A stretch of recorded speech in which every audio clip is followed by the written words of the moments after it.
I have been, well, I was sick for a few weeks and just been really tired since then, so I haven't had the energy to do videos. But I'm back, at least for this week, to do another video. Today, well, let me introduce myself if you haven't been here before. My name's Emily. I teach or tutor the young apprentices, and for 2 years before this, I tutored the abecedarians. So today I'm going to go over what we did for Cycle 3, Week 19, New Grammar. And if you need any ideas for review, I have a whole playlist that I've done for review games that you can check out. So first we did geography. I went ahead and printed off one of these maps from the sandbox, which you can find in CC Connected. And I just marked it up with a marker ahead of time so that the other parents in the class and I could more easily see the trails, because they're a little bit difficult to see on that colored map that we get from CC. So I kind of used this as a visual aid in the class. So as I called out the different trails, the kids used their little figurines. These are Lego dupes from Dollar Tree. So the kids got on the maps with these and walked along the trails as they said the trail name 3 times. That was on the colored map. Then we switched over to the black line map and we used our dry erase markers, and as I called out the names, the kids traced the different trails. This was pretty difficult because a lot of the trails overlap and you can't really see the detail very easily, so we just shot for a general good faith effort. Then after that we erased the black line map. You can use Q-tips for fun to get the little lines. I just had them use their erasers because as they were erasing, we were singing a song. I got the song from Driven by Grace here on YouTube, and I'll link that in the description for you. It's to the tune of I've Been Working on the Railroad. Here's how Driven by Grace's version goes. Trails in the United States are Cumberland Road, Santa Fe, Mormon, Gila, Old Spanish, California, and Oregon trails. Next we did Latin. We've been doing Latin as a community in the morning during our assembly time. One of the moms will get up and play the song by King Things and teach us hand motions to go along with it. So I just piggyback off of that and use that in my class as well. So the kids already know the song, they're already familiar with the hand motions, but we first say the English and Latin a few times, and then we review the hand motions. So here's what we did for the hand motions for that. So for darkness, you do this, and comprehend, you do this. That's all we did for our hand motions for today. If you're using the King Things on Spotify anyway, these are the timestamps that I have. For the Latin part, it's at 2 minutes and 32 seconds, and for the English part, it's at 1 minute and 1 second. Then for math, we said the memory work a few times.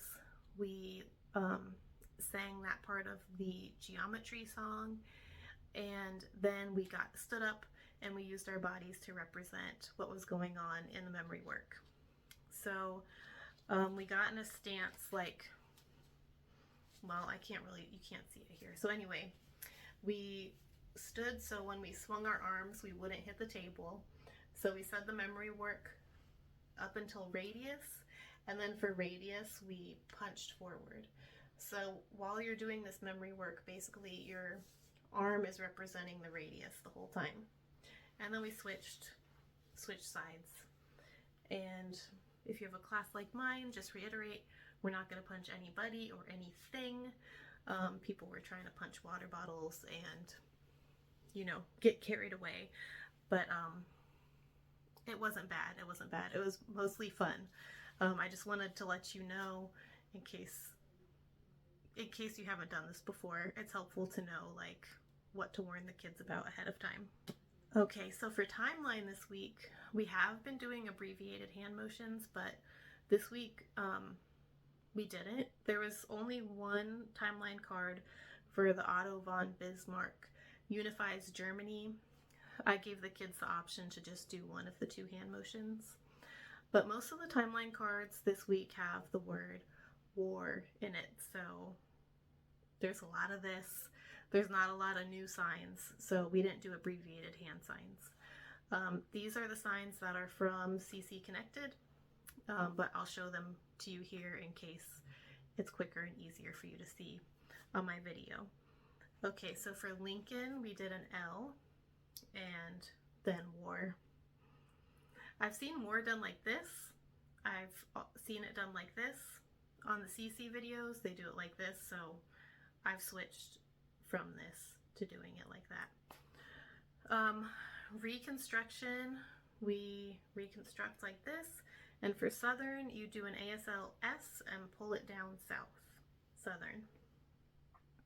For Canada, you grab your collar and shake it. For unifies, you can link your fingers together like this, or you can do the middle fingers, unifies.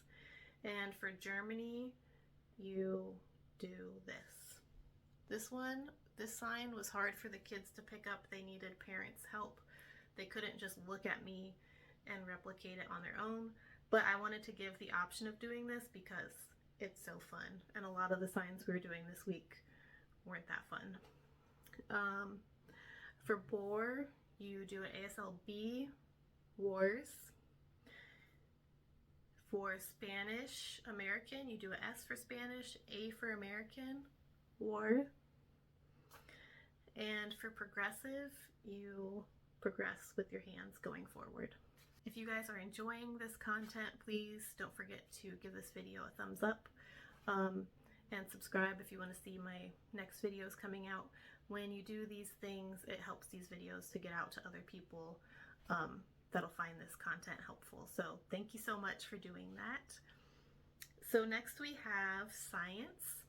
For science, we said the memory work and silly voices, and then we used bean bags to represent the hydrogen ion, and we had buckets to represent the base, and then we were the acid. So we were the acid throwing the hydrogen ion beanbag into the base, the bucket. So as the kids stood in two lines, I had two buckets. They all each had one beanbag, and the whole class said the memory work, and then the first two people got to throw their beanbags and went to the end of the line, and we did that a few times till everybody got to throw their beanbags. The silly voices that we did were robot, snake, and mouse, and I had also written down monster, but we didn't get to do that one. So an example of the robot voice, I'll do that for you guys, would be an acid donates a hydrogen ion. So I would do the voice and the kids would repeat after me in their robot voices. For snake, we just really accentuated like that S sound. So an acid donates. And then for mouse, we just did a really high pitched. An acid donates a hydrogen ion. So both of those things were really fun. You can do both of them or just one. Sometimes it's a hassle to bring things into the class. I actually had balled up paper and had a basket that I was going to bring in to throw the paper into the basket, but I totally forgot it. But my community has a little supply closet that the church lets us keep there that has a lot of like game supplies. So I found some buckets with bean bags, so we used that and it worked great. You could use ping pong balls in the trash can or wadded up paper in the trash can. Lots of options. For English, we sang this to the tune of Santa Claus is Coming to Town. I think that's the tune. And this will cover this week and I think the next 2 weeks of memory work. I'll link in the description the original song that I found here on YouTube because she does a way better job than what I can do. But I'll try my best so you guys can get an idea of what we did today. So I had the kids snap along with the song, and it was really fun. They really enjoyed the snapping, and we sang through the song a few times. So here's how this week's goes. Sentence parts.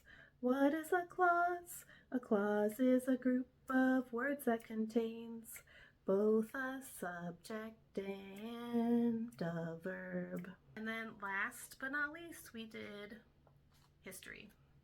So I had the timeline card that's suggested in the Foundations Guide up on the board with history. I showed the kids where NATO meets in the auditorium there in DC, I think it says, under the picture on the timeline card where it is. Okay, so first we did hand motions, and then we ran out of time and didn't get to do the silly story, but I will tell you the silly story so you can do it with your class because I had prepared it.